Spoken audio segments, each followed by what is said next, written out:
ಅಶ್ವವೇಗ ನ್ಯೂಸ್ಗೆ ಸ್ವಾಗತ. ನಾನು ಕಾರ್ತಿಕ್ ಶಂಕರ್. ಈಗ ಚುನಾವಣೆ ನಡೆದರೆ ಕೈನ 55 ಶಾಸಕರಿಗೆ ಸೋಲು ಕಟ್ಟಿಟ್ಟ ಬುತ್ತಿ ಅಂತ ಹೇಳಲಾಗ್ತಾ ಇದೆ.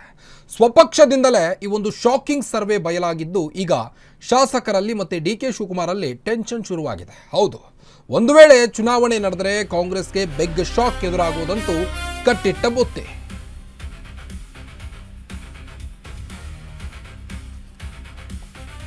ನೋಡಿ, ಒಂದು ಕಡೆ ಶಾಸಕರ ಅಸಮಾಧಾನ. ಯಾವಾಗ ನೂತನ ಸಚಿವರ ಪಟ್ಟಿ ಬಂತೋ ಆವಾಗಿನಿಂದಲೂ ಕೂಡ ಶಾಸಕರ ಅಸಮಾಧಾನ ಸ್ವಪಕ್ಷದ ವಿರುದ್ಧವೇ ಇತ್ತು.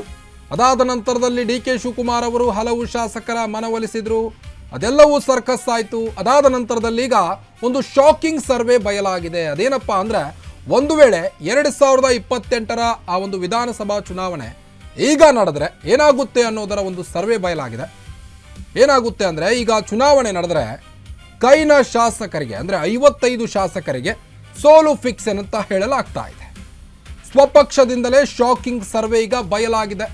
ಇದರಿಂದ ಈಗ ಒಂದು ಕಡೆ ಹೈಕಮಾಂಡ್ ಮತ್ತೆ ರಾಜ್ಯ ಸರ್ಕಾರಕ್ಕೆ ಟೆನ್ಷನ್ ಶುರುವಾಗಿದೆ. ಈಗ ಹೌದು, ಒಂದು ವೇಳೆ ಚುನಾವಣೆ ನಡೆದರೆ ಕಾಂಗ್ರೆಸ್ಗೆ ಬಿಗ್ ಶಾಕ್ ಎದುರಾಗೋದಂತೂ ಗ್ಯಾರಂಟಿ.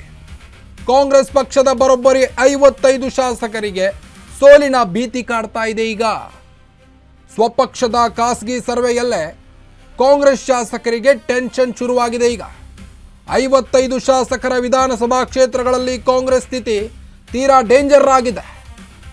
ನಿಮ್ಮ ಅಶ್ವವೇಗ ನ್ಯೂಸ್ನಲ್ಲಿ ಬಿಗ್ ಪೊಲಿಟಿಕಲ್ ಸ್ಟೋರಿ ಇದು. ಮೊದಲೇ ಗ್ಯಾರಂಟಿ ಯೋಜನೆಗಳನ್ನು ತೆಗೆದುಕೊಂಡು ಬಂದು ರಾಜ್ಯದಲ್ಲಿ ಎಲೆಕ್ಷನ್ನಲ್ಲಿ ಪಾಸ್ ಆಗಿ ಜನರ ಹತ್ತಿರ ಸೈ ಎನಿಸಿಕೊಂಡು ಡಿ.ಕೆ. ಶಿವಕುಮಾರ್ ಅವರು ಈಗ ಸಿಎಂ ಪಟ್ಟದಲ್ಲಿದ್ದಾರೆ.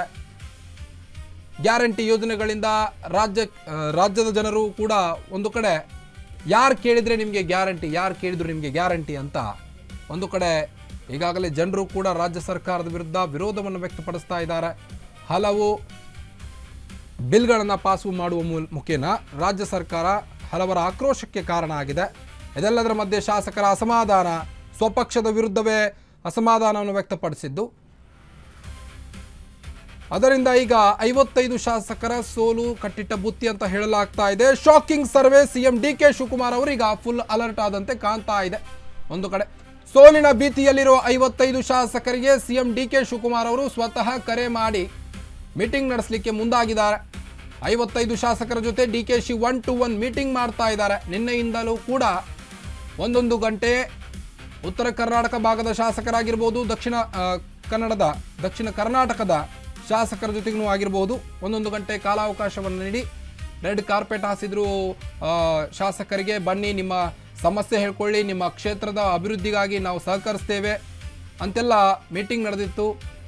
ಈಗ ಮುಂದೆ ಸೋಲುವ ಭೀತಿಯ ಹಿನ್ನೆಲೆ ಡಿ.ಕೆ. ಶಿವಕುಮಾರ್ ಅವರೀಗ 55 ಶಾಸಕರ ಜೊತೆ ಮೀಟಿಂಗ್ ನಡೆಸಿದ್ದಾರೆ ಅನ್ನೋದು ಕೆಲವೊಂದು ಕಡೆ ಕುತೂಹಲ ಮೂಡಿಸ್ತಾ ಇದೆ. ಸ್ಥಳೀಯ ಮಟ್ಟದಲ್ಲಿ ಯಾವ ರೀತಿ ಇರಬೇಕು ಅಂತ ಡಿ.ಕೆ. ಶಿವಕುಮಾರ್ ಅವರು ಸಲಹೆಯನ್ನು ಕೂಡ ನೀಡಿದಾರಂತೆ. ಶಾಸಕರಿಗೆ ತಮ್ಮ ಕ್ಷೇತ್ರಗಳ ಅಭಿವೃದ್ಧಿಗೆ ಗಮನ ಕೊಡುವಂತೆ ಈಗಾಗಲೇ ಸೂಚನೆಯನ್ನು ಕೊಟ್ಟಿದ್ದಾರಂತೆ.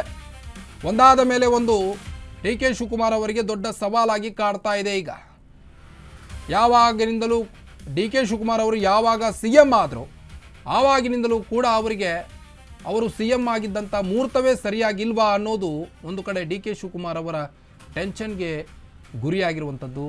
ಶಾಸಕರ ಅಸಮಾಧಾನ ಆಗಿರ್ಬೋದು, ಸಚಿವ ಪಟ್ಟಿಯಲ್ಲಿ ಕೆಲವೊಂದಿಷ್ಟು ಅಸಮಾಧಾನಗಳು, ನಂತರದಲ್ಲಿ ಖಾತೆ ವಿಚಾರವಾಗಿ ಕೆಲವೊಂದಿಷ್ಟು ಶಾಸಕರು ಅಸಮಾಧಾನವನ್ನು ಹೊರಹಾಕಿದರು.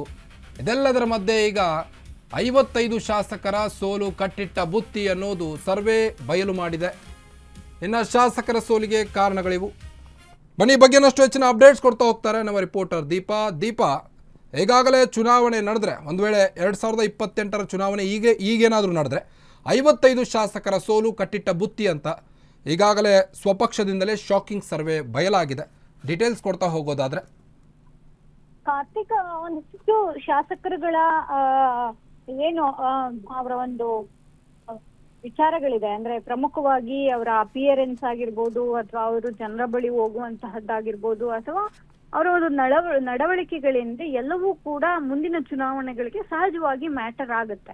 ಆದ್ರೆ ಈ ಕ್ಷಣಕ್ಕೆ ಚುನಾವಣೆ ನಡೆದ್ರೆ ಸುಮಾರು 50 ರಿಂದ 55 ಜನ ಈಗಿರುವಂತಹ ಶಾಸಕರುಗಳು ಸೋಲ್ತಾರೆ ಅನ್ನುವಂತಹ ವಿಚಾರ ಏನಿದೆ ಅದು ಕಾಂಗ್ರೆಸ್ಗೆ ದೊಡ್ಡ ಮಟ್ಟಿನ ಹಿನ್ನಡೆಯ ಜೊತೆಗೆ ಅದನ್ನ ಯಾವ ರೀತಿಯಾಗಿ ನಿಭಾಯಿಸಬೇಕು ಅನ್ನುವಂತಹದ್ದು ಕೂಡ ಮುಖ್ಯವಾಗುತ್ತೆ. ಏನು ಎಲ್ಲರನ್ನೂ ವಿಶ್ವಾಸಕ್ಕೆ ತೆಗೆದುಕೊಳ್ಬೇಕು, ಜೊತೆಗೆ ಆಯಾಯ ಜಿಲ್ಲೆಗಳಲ್ಲಿ ಯಾವೆಲ್ಲ ರೀತಿಯ ಸಮಸ್ಯೆಗಳಿದೆ ಅದನ್ನು ಹೇಗ್ ಬಗೆಹರಿಸಬೇಕು ಅನ್ನುವಂತ ನಿಟ್ಟಿನಲ್ಲಿ ಸಿಎಂ ಡಿ.ಕೆ. ಶಿವಕುಮಾರ್ ಕಳೆದ 2 ದಿನಗಳಿಂದ ಏನು ಸಭೆಯನ್ನ ನಡೆಸ್ತಿದ್ದಾರೆ ಆ ಸಭೆಯಲ್ಲೂ ಕೂಡ ಈ ವಿಚಾರಗಳು ಪ್ರಸ್ತಾಪ ಆಗಿದೆ. ಪ್ರಮುಖವಾಗಿ ತಾವು ಮುಂಬರುವಂತಹ ಚುನಾವಣೆಗೆ ಯಾವ ರೀತಿಯಾಗಿ ರೆಡಿ ಆಗ್ಬೇಕು ಅನ್ನುವಂತಹ ನಿಟ್ಟಿನಲ್ಲಿ ಒಂದಿಷ್ಟು ಸಲಹೆಗಳನ್ನ ಕೊಡ್ತಾ ಇದ್ದಾರೆ. ಅದರ ಜೊತೆಗೆ ಸೋಲಿನ ಒಂದಿಷ್ಟು ಭೀತಿ ಇರುವಂತಹ ಕ್ಷೇತ್ರಗಳ ಕುರಿತಂತೆ ಕೂಡ ಚರ್ಚೆ ಆಗಿದೆ.